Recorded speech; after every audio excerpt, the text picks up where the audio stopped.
Jurgen Klopp absolutely lost it last night, and I'm going to tell you why. Before we get into the video, please do remember to hit that like button and subscribe if you're new. Thank you very much. So yeah, basically Klopp was bemoaning the fact that Sky and BT basically don't talk to each other in a season where there is more injuries than ever, and I will be explaining why, and we'll be looking at the number of injuries this season as well. He's basically bemoaning the fact that Sky and BT aren't communicating and that big clubs mainly are going to be the ones who are at risk here. I do believe that Ole Gunnar Solskjaer and Man United had a similar issue recently where they were playing, I believe, on a Wednesday night in the Champions League and then on a Saturday early kickoff in the Premier League. So basically just so that the TV companies could have Man United playing at a bigger time so they could get more viewers. Now, I can understand why they are frustrated. Yeah, there's basically no recovery time between games anymore, and let me just read you something out from the BBC website. So, this is why there are so many injuries this season, and this is why managers like Klopp and Ole Gunnar Solskjaer are so raging at the moment, and kind of the whole 5 subs thing has been brought up so often. And I was against the 5 subs at first, but do you know what? Now looking at the players, I can actually kind of see it working. But yeah, let me read you this out from the BBC website. So, what is behind the increase in injuries? Which sides are suffering? And what do the managers want done? So, why are there more injuries this season? There were 7 weeks between the last Premier League season and this Premier League season starting, compared to the 12 weeks that were originally planned. So there were meant to be 12 weeks of pre-season, there was only 7. Clubs involved in European competition had fixtures during this time, while there were also international matches being played as well. So in that 12-week period where players are supposed to be resting, there was only a 7-week period, and in that 7-week period there were still other clubs playing. You see Man City playing Champions League football, you saw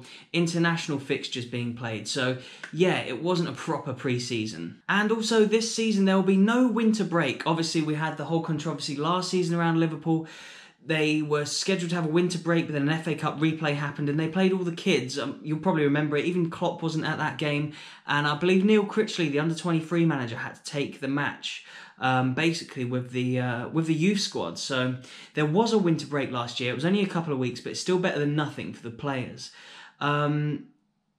But yeah, this season there's no winter breaks, and the campaign will be 5 weeks shorter than a standard season. So if the season's already shorter, think of all the games they've got to cram in. And that is due to the late finishing of last season and the rescheduling of the Euros, which is obviously for this season now, for June the 11th. And that means that there's more midweek fixtures this year, and weekend games are spread across Friday to Monday because of broadcast selections.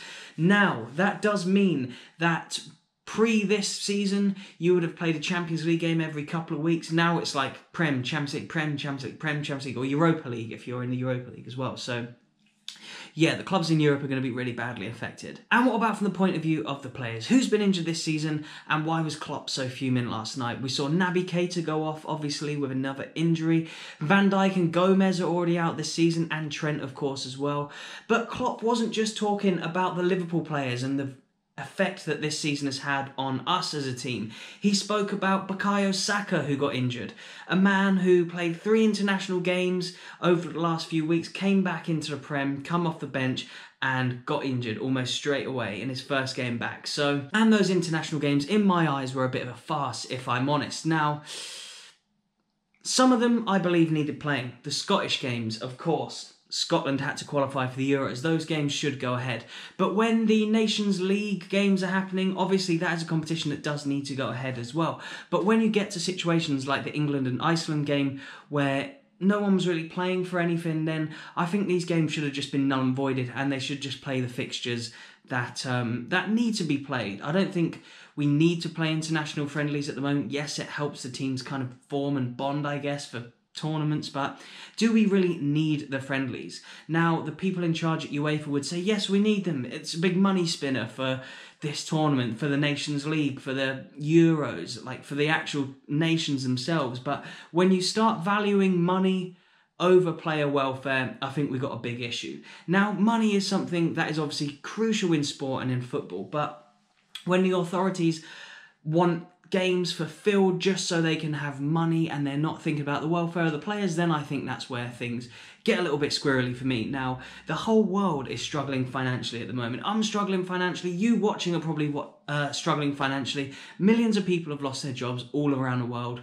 Why can't UEFA take a bit of a hit on these stupid, meaningless games and let players have a rest? Anyway, I've digressed. Back to the players that are injured. Man United, Luke Shaw's been injured. Obviously, Nathan Ake and Aguero have been injured for City.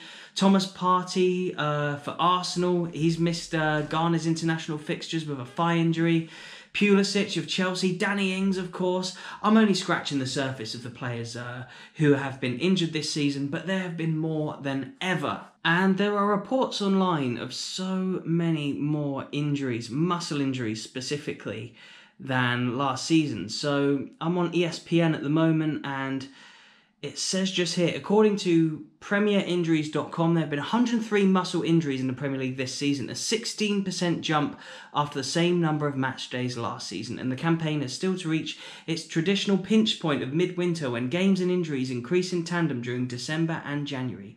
Now, if that isn't cause for concern, I don't know what is. We've got a Euros coming up in the summer, and I think we're going to see a lot of young players having to play, and I think a lot of players are going to miss out because of this. And yeah, like it says there, we've already had a 16% increase on the season before. We've not even got to the worst part of the season yet, and it just makes me worried. And I think the whole 5 subs thing, we're going to need it. And yes, I was against the 5 subs at first. I thought it changed the impact of the game a little bit too much. When you look back at how football used to be, then it used to be no subs, then there was 1, then there was 3, and then they increased the amount of subs, but it was still only 3 that you could actually bring on in a game. You'd have more people on the bench. And now the way it's going, I don't want it to become like the NFL where you just roll teams on and roll teams off, but I do think in this season, specifically with the Euros coming up as well, there's been very little rest for any of the players lately, and you can see that with all the injuries, and something's going to have to change. There will be a turning point, and I hope it's not too late and that too many players don't get injured. But yeah, I just wanted to get that point across in a video because it's quite a big story that's kind of breaking the news today. And yeah, Klopp just seems absolutely raging about it. And what do you guys think about it? Do you think that something will be done about the injuries? Do let me know in the comments below. Guys, if you aren't in my fantasy league already, the Footy Adventures YouTube Fantasy League, you can still join and it will just bring you in with how many points you've got. So don't worry, you won't start on 0 or anything like that. The code for the league is 8YONPI. I'll put it down in the description box below. So yeah, 8YONPI. Join my fantasy league, and yeah, who knows, you might get a shout out in one of my up and coming vids. Now look how I've done this week. Lamptey, damn, -1. The weekend that Lamptey scored, I had him on the bench, and I bring him back in and he gets a red card. I love Lamptey, he's one of my favourite players in the Prem. I think he's absolutely class, a breakthrough star. Right, let's have a look at the Footy Adventures League. One size fits all. Chris Evans. I slagged this team off in one of my videos earlier on in the season, but now he's top of the league. Oh, he's absolutely smashing it. What a week he's had. Calvert-Lewin's son, Fernandez as captain, a couple of clean sheets in there as well. And he's still got some players to play. 66 points, fair play, he's done well there. Charlie Hayne, One Rovers Vlogs. He does have a YouTube channel, so check him out. Bristol Rovers content. Yeah, One Rovers Vlogs. Go check out his channel. Charlie Hayne is on 518 points. Peter Anderson, 513. And who has done the best this week? Let's have a look at the highest so far. It is Charlie Hayne, so second place. He's got 69 points, and he's played his free hit, so fair enough. I mean, if you're playing your free hit, you want some good points, and he's got 69. It's paid off, so good for you, Charlie Hayne. 518 points. I'm on 499 points. I'm 5th in my own league behind, yeah, Bebe Borough and Grandmaster Coops in 3rd and 4th. So yeah, there's still a long way to go, but yeah, you can join my league, 8YONPI. Join it now. But yeah, it's been a weird old season so far, and I'm looking forward to seeing kind of what is going to happen with football. It's certainly unprecedented at the moment with the injuries and the situations that we're kind of facing as a football community. So yeah, speaking of being a football community, do drop down your comments below about the whole injury thing. If you're a Scottish football fan, do you think that they should adopt this rule in Scotland of changing the subs? what do you think about, yeah, having 5 subs up here, especially with the artificial pitches?